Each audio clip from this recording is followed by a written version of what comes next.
So, hello. My name is Gianna. I am the UC Esports Lab coordinator here. I am going to help kind of show you guys without programs, why esports is so great and why your school should really be taking these steps in the future to getting esports as a part of your school. I hope everyone had an easy time trying to find this and navigate here. This shouldn't take too long, but the stream's going to be recorded and it's going to be posted online as well. So let's get started. And again, to introduce myself, my name's Gianna. I was a competitive collegiate esports player. I also did a little bit of coaching. Now I kind of lean more in towards like tournament organization and a lot of like social media stuff for both UC Esports and also like some external leagues as well. So welcome from the UC Esports Innovation Lab. We're really just putting this together to help elevate the community and really just, push esports forward, especially in the scholastic scene. So why esports? Esports is evolving as an industry, and scholastic esports is no different. It began as a fandom organized and led by students, and now it's a $500 million industry that is worldwide, and it is a bullet train that is not stopping. And we really want to help you guys jump on that bullet train with us to really, capitalize off of it and get your students involved. So this is an awesome quote by the former CEO of ESPN and the NFL Network, Steve Bornstein. He says, "I believe esports will rival the biggest traditional sports leagues in terms of future opportunities." And this is a massive step in terms of showing respect and recognition in the growth of esports and just the industry as a whole. And so here's a quick spotlight from the UC Esports Innovation Lab. I really just want to show you guys how, how much energy esports can really bring and how much joy can really bring to people.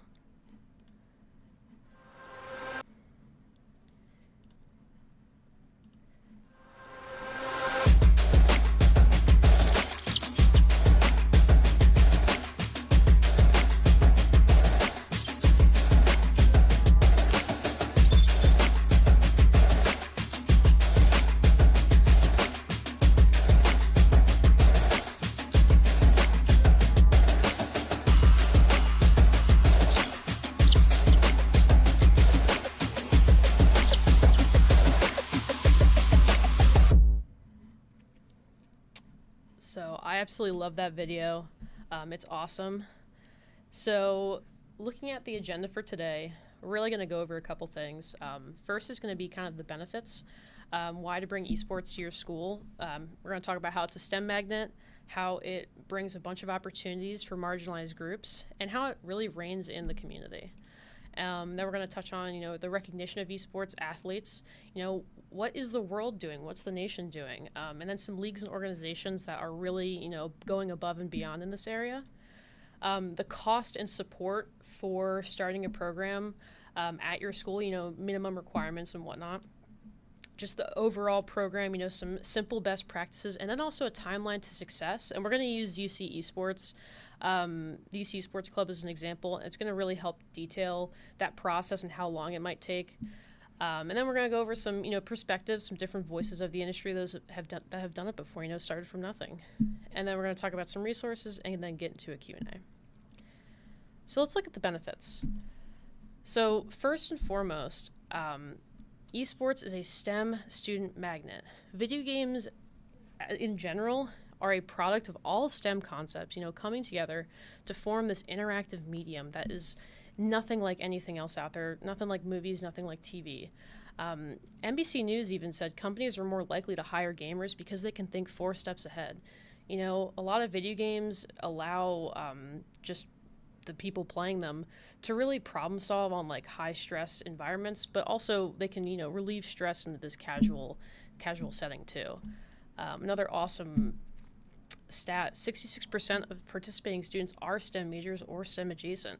So you have a lot of, you have your engineers, you have your IT people, all just coming together and playing video games. Another really big benefit of esports is it brings a lot of opportunities for marginalized groups. By marginalized groups, I mean, minorities, women, LGBTQ plus communities and whatnot. And this is something that we heavily support, bringing these kinds of opportunities. So pictured here, this is a multi-title esports champion named Sonic Fox. They have won over $810,000 total in esports earnings.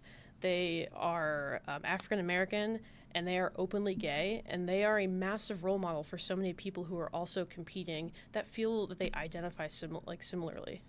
So, like I was saying, esports offers marginalized students a lot of access to technology, skill development, a lot of scholarship opportunities, while also fostering a lot of really important engagement that's free of this bias and toxicity that's constantly found in a lot of in-person environments, A couple studies have also shown that minority children and children from lower income families tend to play more than those from more affluent ones. And on average, LGBTQ plus players game slightly more than heterosexual players. So this community is really digging into a lot of really different perspectives that is really beneficial, especially in a high school setting. So next I want to mention how esports reigns in the community. Esports unites students by bringing them together through shared interests. It fosters collaboration. It creates these inclusive spaces for social interaction and competition. A study found that, video games are a part of daily teen life. 85% of U.S. teens report playing video games, and 41% say that they play video games at least once a day.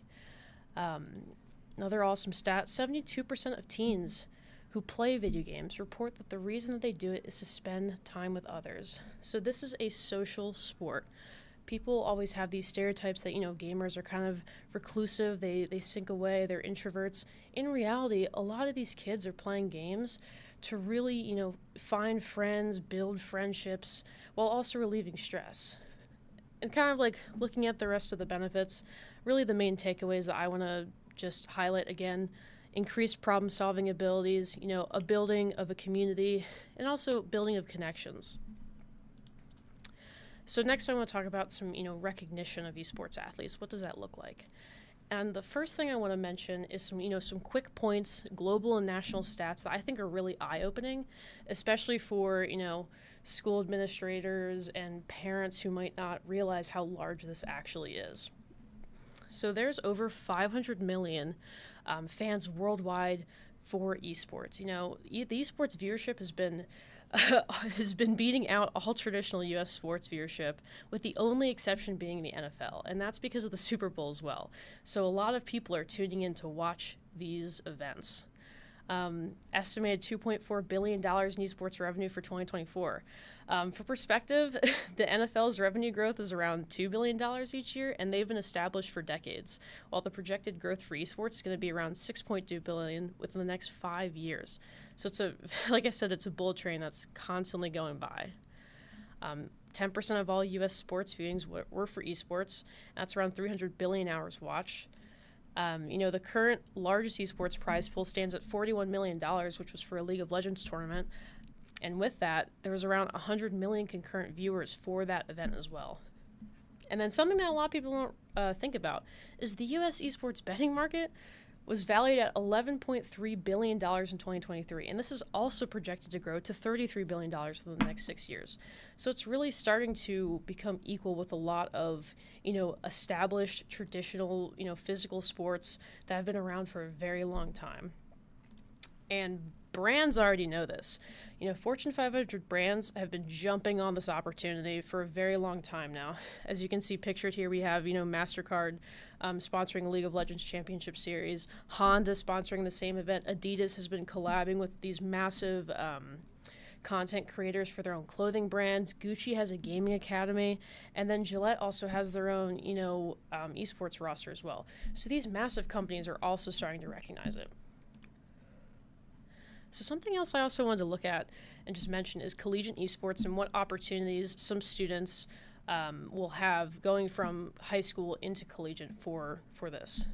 So there's over 500 programs nationwide. About 55% of college students already identify as gamers in some way. $46 million worth of scholarships were distributed in 2023 and 2024. That's massive for competitive esports. And then around 68% of schools with esports programs offer esports scholarships.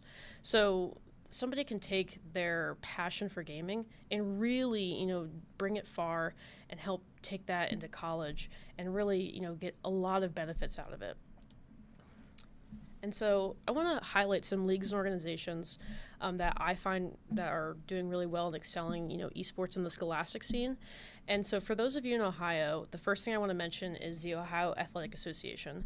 And so they recognized esports as a varsity sport back in 2023, and they've also partnered with Esports Ohio to facilitate competition for over 500 schools across the state. It is a massive competition, a massive tournament. It is a wonderful, wonderful league ran by some very passionate individuals, and it's a really good stepping stone, especially for those schools in Ohio. Another really awesome resource is Play Versus. So this is a free alternative for middle and high school teams that might not have a very well-funded esports program. There's no subscription tied to it. There's no membership tied to it. So this is a really good stepping stone for a lot of these programs that might have just started before they want to get into a larger league. Looking at another league is the High School Esports League, and they also have a middle school esports league too. This is the largest and longest running esports organization for middle school and high school competing in esports. And this is a national tournament as well. So although Esports Ohio is only for Ohio, the High School Esports League is for the nation, and there are so many schools a part of it. They have massive tournaments. It is a very well-ran league, and this is, I would say, the next stepping stone for those who maybe want to move from the free alternatives to something a little bit more standardized. And then they've also given out around $700,000 in esports scholarships alone since they've started. They've been doing a lot more recently, which is really, really awesome to see as well. And then another organization I want to highlight before anything is the NASEF. They provide so many opportunities for students, coaches, parents, faculty to really understand esports. They do a lot of surveys, they do a lot of studies. A lot of stats that I pull are from the NASEF. They have a really great community, especially in the scholastic scene, because their main target is going to be high school and middle school. So cost and support. What does the minimum requirements for starting a program look like logistically? So first and foremost, you're going to need some physical space. It's not like you can put these kids out in the field and just say, go have fun. Unfortunately, you're going to need some kind of physical space to facilitate this activity. And with that, you're going to need some kind of, either computers or Nintendo Switches. So as a quick preface, Super Smash Bros., which is on the Nintendo Switch, is easily the most accessible and school-friendly esport available that requires really the bare minimum of space and equipment to compete. However, you would only be limited to using the Switches for, gaming purposes. If you were able to get, gaming PCs, you would, number one, have almost a unlimited amount of esports titles to choose from. And then number two, you can also use them for academic purposes, which is a really good trade-off. You're also going to need, reliable high-speed internet. All these games are online, so you're going to need your students to be able to actually access the internet to play. You're going to need some software access and licensing as well. However, the good thing is that most esports titles and competition platforms are entirely free to access. There's only a very few games that require payment, that require any contracts being signed. Most of them are just, make an account, you're good to go. And then you're also going to need to understand kind of some leagues that you might want to join, kind of what I mentioned earlier with Esports Ohio, Play Versus, High School Esports League. There's so many out there that are well established and that really offer a lot.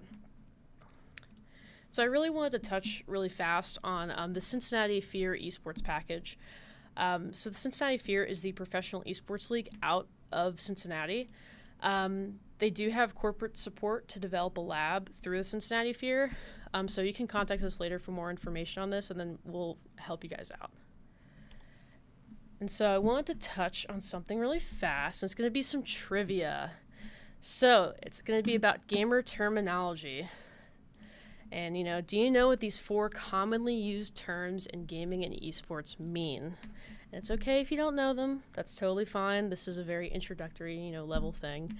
But these are 4 terms that I think every, coach or esports administrator should know, just because they're used so heavily. It's the gamer language, so you kind of gotta know it. So the first thing is meta. What do we think meta means? I'll give 10 seconds, maybe 15 seconds to figure out what meta means. And unfortunately, no, it's not, who owns Facebook or Instagram Reels.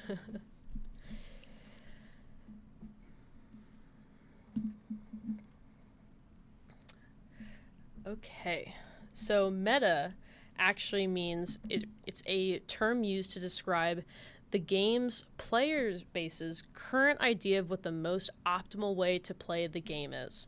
What characters to pick, what routes to take on certain maps, what abilities to use and whatnot. And so a good example is favoring playing newly released characters due to, this is another piece of trivia, power creep. Now, power creep essentially is just when a video game developer releases a character or a mechanic later in the game that is stronger than earlier released mechanics or characters or whatnot.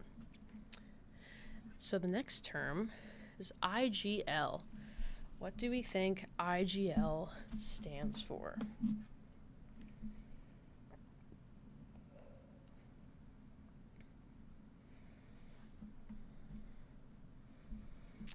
This one I think is a little bit harder if you don't know anything about competitive gaming.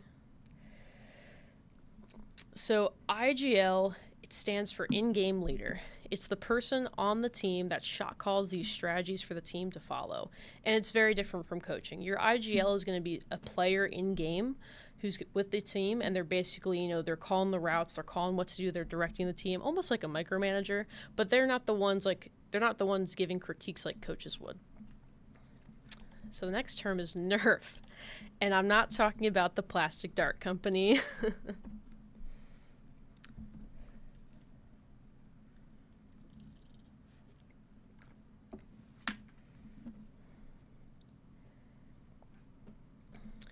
Okay. So Nerf is essentially a balance adjustment the game developers release that makes, a character, weapon, game mechanic less powerful. And this is usually in response to this power creep that I mentioned earlier. So, developers release a new character.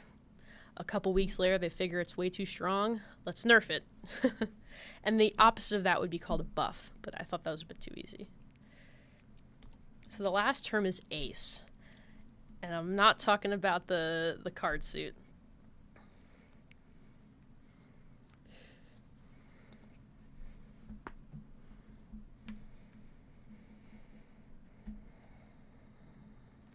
So ace is a really cool term. It's used in 5v5 games, and 2-ace or acing essentially means that a player eliminated all 5 players of the opposing team in a single round or engagement. And the reason why I say this is a really cool term is because it actually originates from a real-life term used in aviation fighting.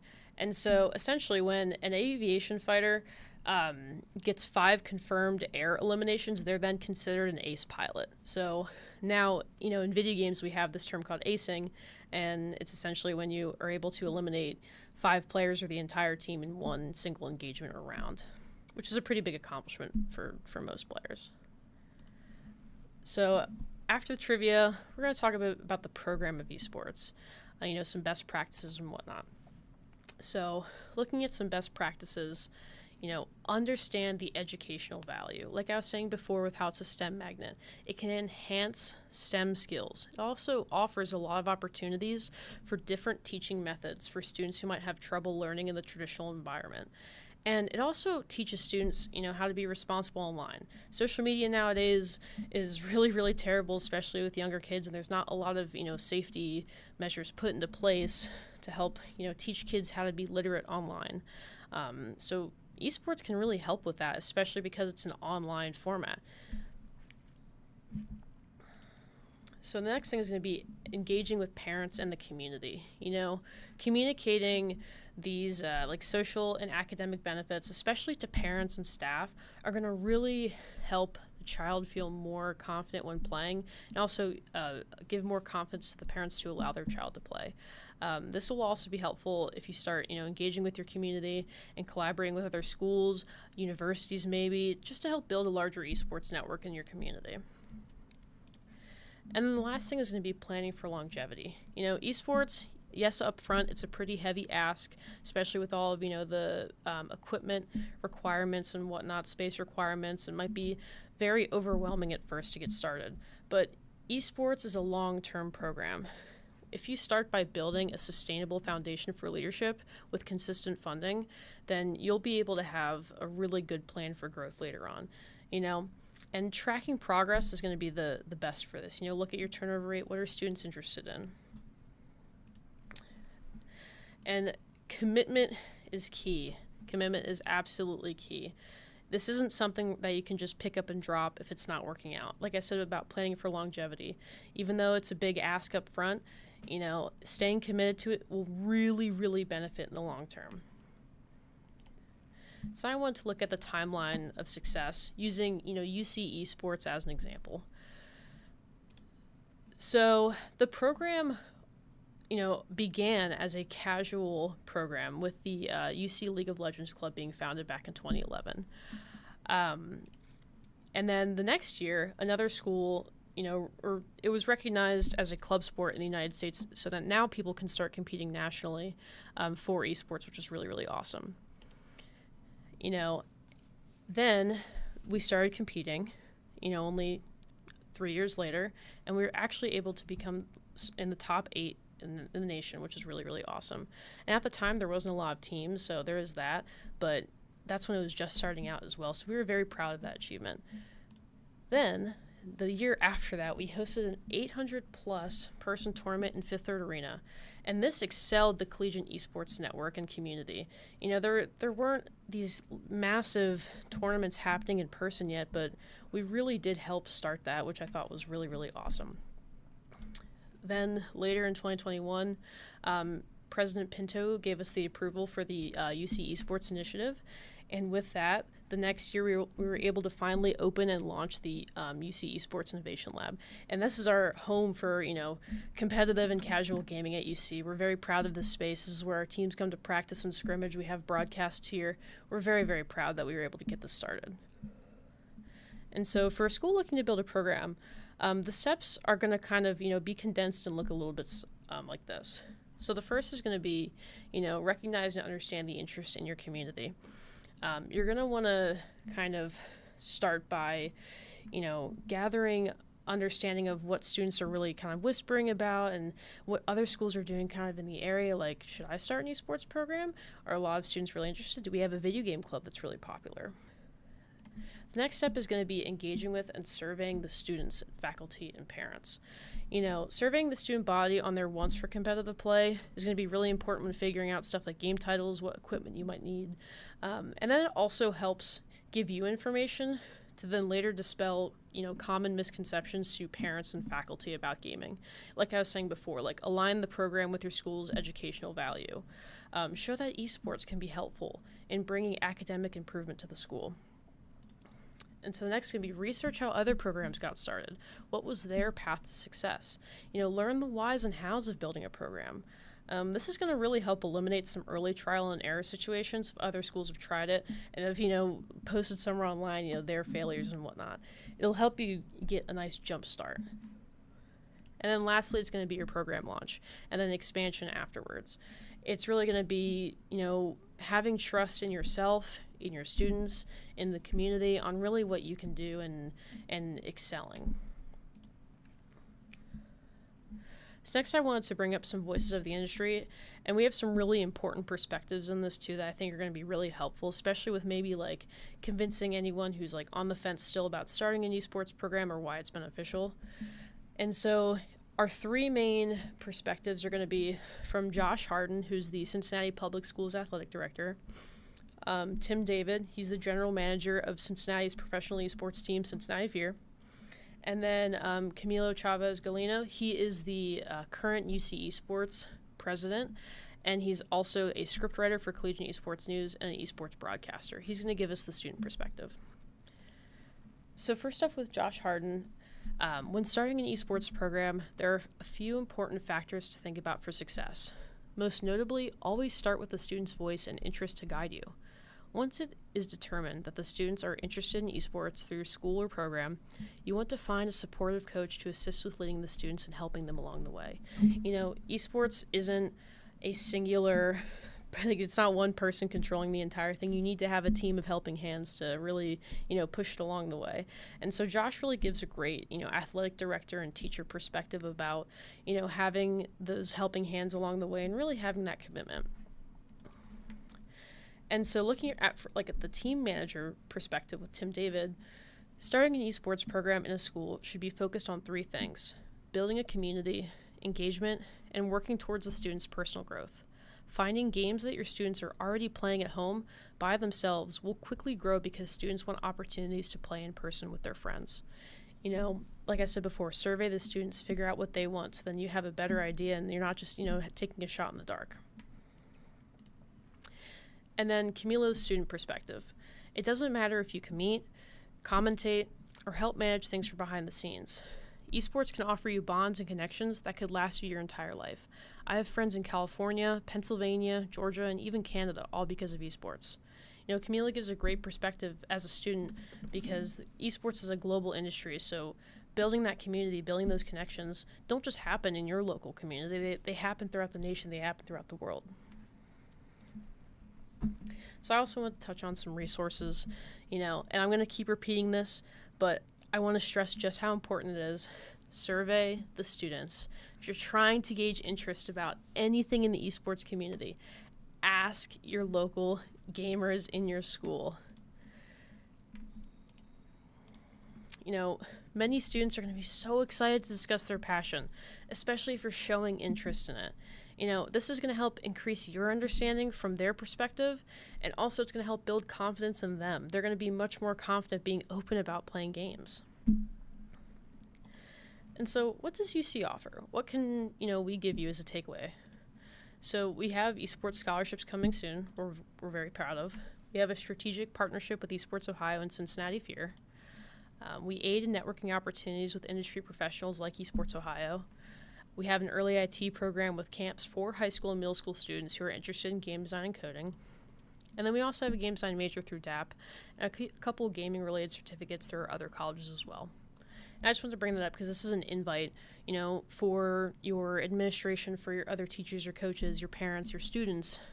Come to us to play. We want to help elevate the community. So something I also want to touch on, what is Discord and why is it important? You've probably heard Discord, whispered around your students, or maybe you know exactly what it is. Discord is a messaging and social media platform where gamers can interact with each other from around the world. It's not exclusive to the video game community, but it is by far the #1 used, means of connection and communication for the esports and gaming industry as a whole. It's a global industry. And although Discord will probably be one of your largest road bumps when starting a program, it is really important to understand, its importance in the community and why it's valued very heavily as its own social media platform and messaging platform. So now we're going to open the floor for some Q&A, and I'll just go through the chat if anything is added, and if not, then we will just continue.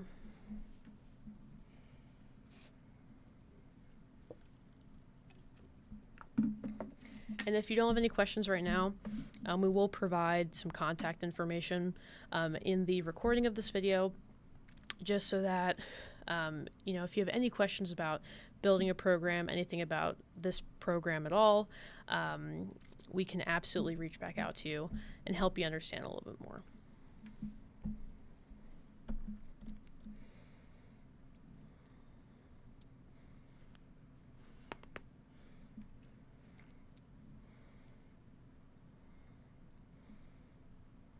All right. I just wanted to say thank you so much, everybody, for, tuning in, listening in. If you're watching this as it's a recording, thank you so much for watching the recording. Like I said, please reach out if you have any questions. I will do my best to, answer them. Esports is something that is so unbelievably important to myself, to many others. It's a massive community, and I really think every school should have it and really understand just the true benefits of it. It is such an important thing, and I really hope all schools can have the opportunity to take that next step and to really elevate their community by bringing esports in. So, thank you so much.